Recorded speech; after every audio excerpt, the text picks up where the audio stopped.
Welcome to Durham Cathedral in Durham, England. Construction began in 1093 and the cathedral was built to house the shrine of St. Cuthbert and the Venerable Bede. From the front entrance, it's easy to appreciate the massive scale of the building. Inside, the high altar and the pulpit demonstrate the importance of religious ceremonies within the cathedral.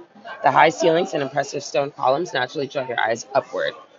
As we move through the cathedral, we can see the beautiful wooden roof and courtyard. The contrast between the heavy stone construction and the detailed woodwork highlights the incredible craftsmanship that went into every part of the building. The baptismal area also reminds us that Durham Cathedral has served generations of Christians and continues to be used for worship today.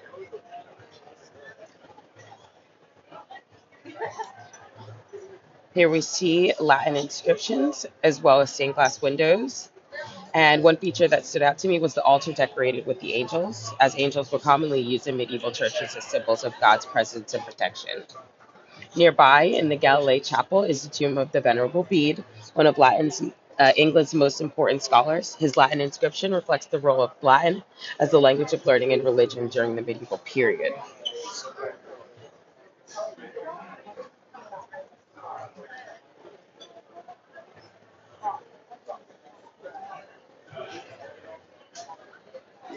Another detail I found especially interesting was the faded artwork that still survives on the stone walls.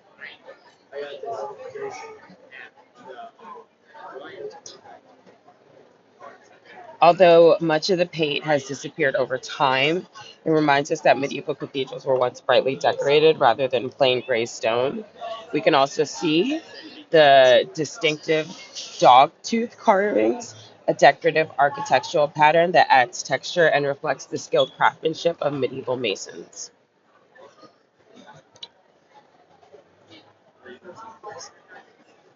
It, the building has thick stone walls, rounded arches, and its towering structure were designed to communicate the power and permanence of medieval church. Outside, the cathedral's impressive tower dominates the skyline along this side of the castle, displaying the close relationship between religious power and political power during the Middle Ages. After climbing the tower of about 1,000,000 steps, which you can see us doing here,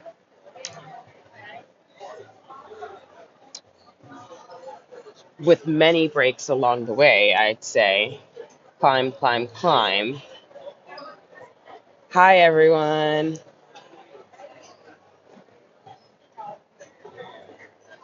We continued further up to try to get to the top of the tower.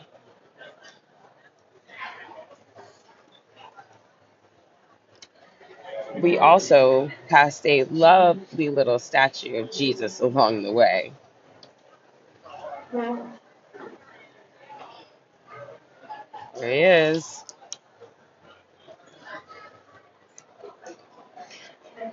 When we made it to the top, we were rewarded with an incredible view across Durham. Standing at the top really puts the cathedral scale into perspective and demonstrate why it's remained such an important landmark for so long.